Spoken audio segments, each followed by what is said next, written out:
एक बहुत धनी व्यक्ति था। अपने आप में बहुत ज्यादा धनी। वह धनी व्यक्ति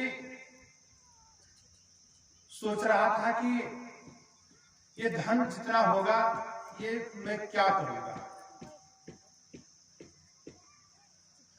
उसने सोचा मैं मर जाऊंगा तो धन तो यहीं रह जाएगा, कुछ उपाय किया जाए तो ये धन मरने के बाद भी हम ले जा सकें।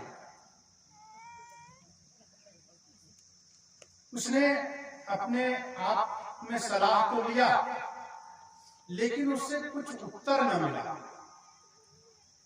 अपने फैक्ट्री वालों के साथ में अपने जो यार मित्र दोस्त थे उन लोगों से शेयर किया, उनसे सलाह लिया क्या कोई ऐसी युक्ति हो सकती है जिससे हम ये जितना हमारी संपत्ति है, जितना हमारा धन है, जितना हमारा वैभव है, ये हम साथ में ले जा सके।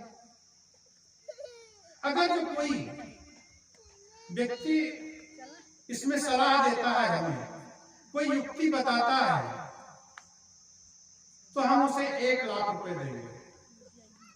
धनी व्यक्ति एक सलाह के लिए 1 लाख रुपए उसके लिए कुछ नहीं। बहुत मंथन किया, लोगों ने विचार किया, सब कुछ किया, लेकिन युक्ति कुछ काम ना आई। फिर अगले हफ्ते में जाकर के फिर लोगों से बोला, उत्तर ना मिला। फिर लोगों से कहा कि अगर कोई इस युक्ति को हमें बताता है तो उसे हम 5 लाख रुपए देंगे। लेकिन वो युक्ति कोई बता ना पाया। धन यौवन वैभव किसके साथ जाए? बड़े बड़े लोग सब यहीं पर कमाए और यहीं पर गंवा दिए और चल दिए। तो एक साधारण व्यक्ति घूमते घूमते वहां पर आया। जब ये सब चीजें सुना, घूमते घूमते वहां पर आया, तो साधारण व्यक्ति बोलता है कि मैं युक्ति बता सकता हूं। क्या मुझे वो इनाम मिल सकता है जिस इनाम की आप घोषणा किए? उसने बोला सर बिल्कुल। तो उसने बोला क्या आप कभी अमेरिका गए हैं? उसने कहा मेरा तो व्यापार ही है, मैं तो अमेरिका हर हफ्ते जाता हूं।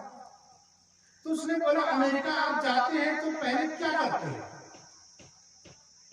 इंडिया का व्यक्ति अमेरिका जाता है तो बोलता पहले जाता हूं तो अपनी करेंसी चेंज कर लेता हूं, फिर वहां के करेंसी में अपनी खरीदारी करता हूं, वापस आता हूं, व्यापार चलता है। तो बोले आप कभी सिंगापुर गए हैं? बोले हाँ, यही तो मेरा व्यापार है, हर देशों में जा करके मेरा व्यापार होता है। तो वहां पर क्या करते हैं? तो वहां पर जाते हैं तो वहां की करेंसी चेंज कर लेते हैं।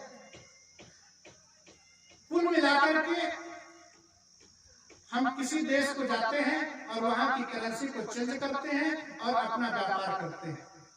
तो बोला वो व्यक्ति ने ठीक इसी प्रकार जिस तरीके से आप सिंगापुर जाते हैं, जिस तरीके से आप अमेरिका जाते हैं, जिस तरीके से आप लंदन जाते हैं, जिस प्रकार से आप किसी विदेश जाते हैं, वहां की करेंसी को चेंज करते हैं और अपना व्यापार करते हैं, इसी तरीके से ऊपर ले जाने के लिए आपको अपनी करेंसी को चेंज करना पड़ेगा। आप अपनी करेंसी को चेंज करेंगे और वो करेंसी कौन होगी? वह करेंसी आप सत्संग में बैठ करके, संतों के सानिध्य में बैठ करके, प्रेम, दान, पुण्य, इनके विभाजन से आप अपनी करेंसी को चेंज करेंगे तो वो आप अपने संस्कारों के माध्यम से आप ले जा सकते हैं। जब आप दान करेंगे, जब आप भक्ति करेंगे, तब आपका मन, आपका जीवन सर्वांगीण विकास होगा। मन के अंदर में जो संकल्प विकल्प चलते हैं वो साफ होंगे, और जब वो संकल्प विकल्प साफ होंगे तब आपका मन शुद्ध होगा, और जब मन शुद्ध होगा तो आपके विचार शुद्ध होंगे, आपके जब विचार शुद्ध होंगे तो आपका परिवार शुद्ध होगा। आपका जब परिवार शुद्ध होगा तो आपका गांव, शहर सब कुछ शुद्ध हो जाएगा। जैसी हमारी दृष्टि होती है वैसे ही हमारे संसार की सृष्टि होती है। जैसे हम चित्र को देखते हैं वैसे ही हमारे चित्र के अंदर में पूरा का पूरा भाव बन जाता है। इसलिए हमें दान करना, धर्म करना, भक्ति करना बहुत जरूरी है। सत्संग में बैठ करके संतों के गुणगान गाना, संतों के शरणों में बैठ करके अपना मस्तिष्क जब तक नहीं झुकता है तब तक हमारा अहंकार नहीं टूटता है और ये अहंकार झुकने नहीं देता। जब तक यह अहंकार झुकने नहीं देगा तब तक ये हमारा अहंकार टूटता नहीं है। और जब तक अहंकार टूटता नहीं है तब तक मन के अंदर जो दुविधाएं हैं, मन के अंदर जो कटुक है, मन के अंदर जो कलुष भरा हुआ है वो नहीं खत्म होता है। इसलिए हमें धर्म की जरूरत है, खाली धन की ही नहीं।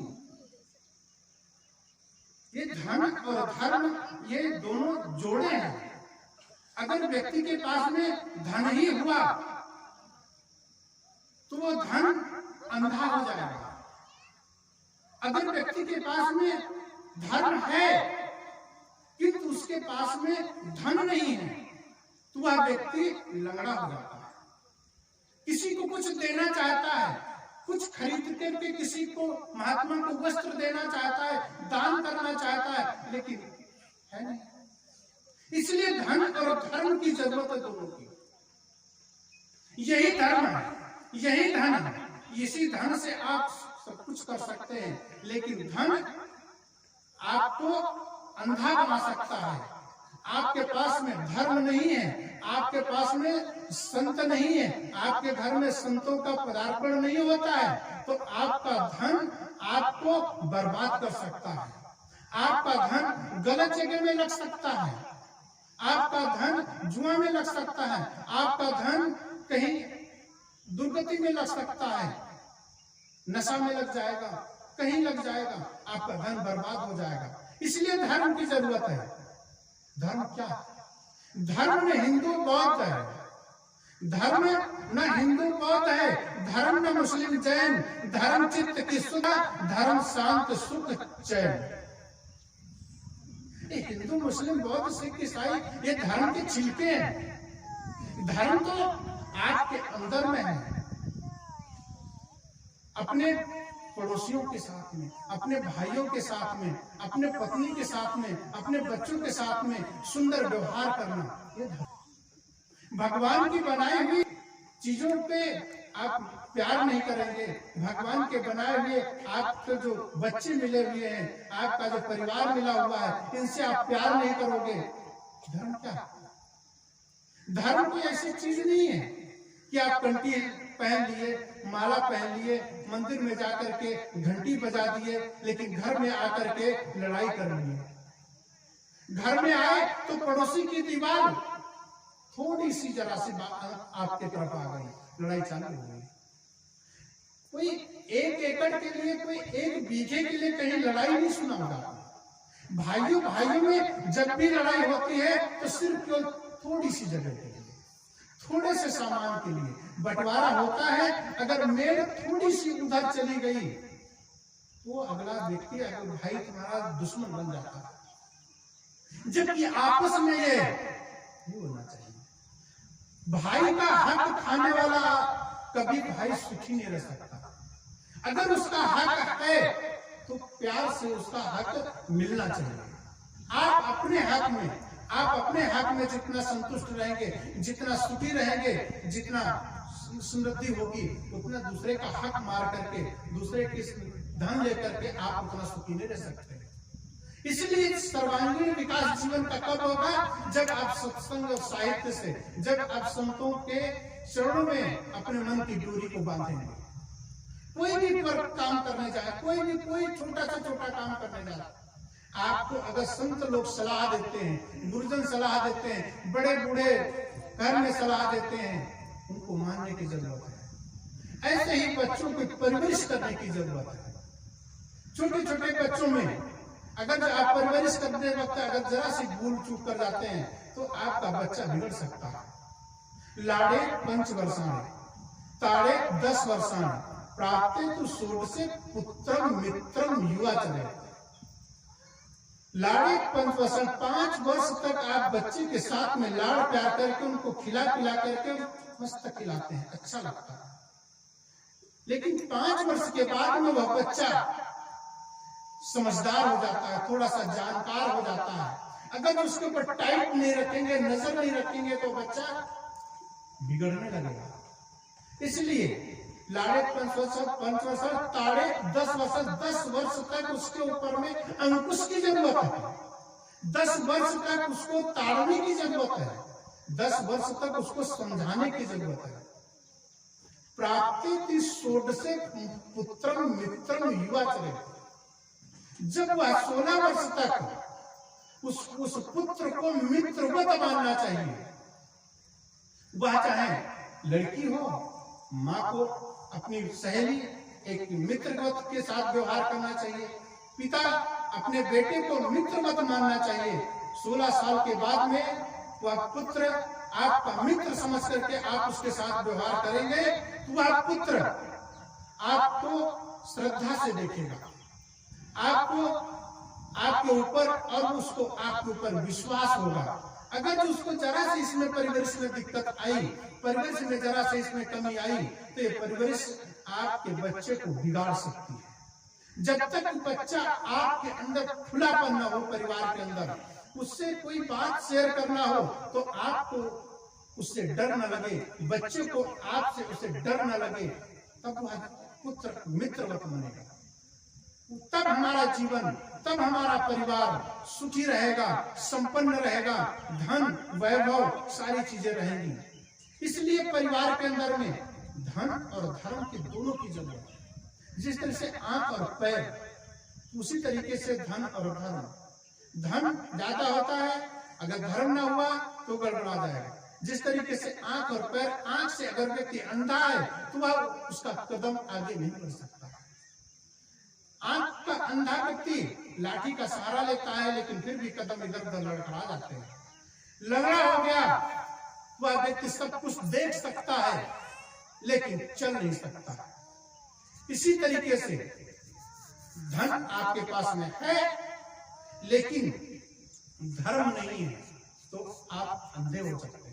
धनांध कहलाएंगे, आप धनांध हो जाएंगे। आपके पास धन होगा तो गलत जगह में लग जाएगा, आपके पास में धर्म नहीं होगा तो गलत जगह हो जाएगी। इसलिए धन और धर्म, जिस तरीके से आंख और पैर का जोड़ा है, इस तरीके से धन और धर्म का जोड़ा है। इसलिए ये दोनों राहें लेकर के अगर चले, व्यवहार और परमात्मा को बराबर समानता देते हैं तो हमारा परिवार जिस स्वर्ग की कल्पना ऊपर करते हैं, जिस स्वर्ग की कल्पना हम कहीं आंख बंद करके ऊपर देखना चाहते हैं, वहां पर सब कुछ मिलेगा। वहां नहीं बंधुओं, सब कुछ यहाँ मिलेगा। आपके परिवार, अपने परिवार को मंदिर, वहां रहते हुए आपके जो सहपाठी लोग हैं, आपके पुत्र हैं, आपके मित्र हैं, आपकी पत्नी है, आपके बच्चे हैं, आपके रिश्तेदार हैं, ये जब पूरे टोटल इन लोगों को आप देवी देवता मानेंगे तब आपका परिवार स्वर्ग बनेगा। और यहीं पर आपको गलत कर्म, जितने भी जिन लोगों के साथ में गलत किए हैं उसका परिणाम तुरंत मिलता है। हम चोरी करते हैं, हम किसी की चोरी करते हैं, अगला व्यक्ति जाने या ना जाने, लेकिन आप स्वयं जानते हैं और जब तक याद रहेगा तब तक आप उस चोरी से परेशान रहेंगे। भले वो न जान पाया हो कि आपने हमारी चोरी किया है, लेकिन आप जानते हैं कि हमने उसकी चोरी किया है। आप परेशान होंगे। किसी को कल गाली देना है, किसी से कल लड़ाई करना है, तो आप रात भर लड़ाई करेंगे अपने से, मन में कि हमें कल क्या उससे कहना है, हमें कल उससे कैसे लड़ना है, कल कैसे कैसे गाली देना है। रात भर दिमाग के अंदर बाउंडर बनता रहेगा और रात भर नींद नहीं आएगी। सुबह उठ करके तब आप उससे लड़ने के लिए जाएंगे। अब वह व्यक्ति आपसे लड़ना चाहता है या नहीं, वो अलग की बात है। आप गए 4 से 10 25 गाली दिए, लेकिन उसने गाली का रिप्लाई नहीं किया, गाली आपको नहीं दिया, तो आप क्या करेंगे? अकेले रहेंगे? आप वापस आ जाएंगे। किंतु आप रात भर परेशान रहे, वो व्यक्ति परेशान नहीं हुआ। इसलिए क्रोध अपने आप को ही जलाता है, अहंकार अपने आप को ही नाश करता है। इसलिए इन सब सारी चीजों को समझने की जरूरत है, इन सब सारी चीजों को अपने आप के जीवन में उतारने की जरूरत है। और जब हम अपने जीवन में ये चीज उतारेंगे, तब वो सुंदर जीवन, सुंदर परिवार, लोग उदाहरण देंगे आपके परिवार को, लोग उदाहरण देंगे आपके नाम को। जितने महापुरुष हुए हैं, उन्होंने अपने जीवन को जिया। ऐसे ही नहीं, हम सदगुरु कबीर को आज 650 वर्ष पूर्व जन्म लिए, जो हम आज अपने माता, अपने दादा का, अपने दादा के दादा का नाम को जानते हैं। आज कबीर साहब को, आपके दादा तो नहीं थे, आपको कोई 10 20 50 एकड़ जमीन तो नहीं दे गए, लेकिन फिर भी याद है। क्यों? उन्होंने अपने जीवन को सच्चाई रूप से जिया। और जो व्यक्ति जीता है, वो दूसरे को जिला सकता है। जो व्यक्ति अपने आप में सत्यवादी पर रहता है, जीता है, वो व्यक्ति दूसरे को बता सकता है। आप बीड़ी पीते हैं, आप सिगरेट पीते हैं, तो दूसरे को आप मना नहीं कर सकते हैं। आप सुबह जल्दी उठते हैं, तो आप अपने परिवार को सुबह बोल सकते हैं कि जल्दी उठो। आप अपने जीवन को संभालो। इसलिए सुबह उठना चाहिए और जल्दी अपने समय पर काम करना चाहिए। समय से सो, समय से जागो, समय से कर शुभ काम, ध्यान कर समय का त्याग। बोले सद्गुरुदेव की जय। हमारे गुरुजनों का पदार्पण पावन मंच पर होता है, जोरदार ताली बजाएंगे। बोलो सद्गुरुदेव भगवान।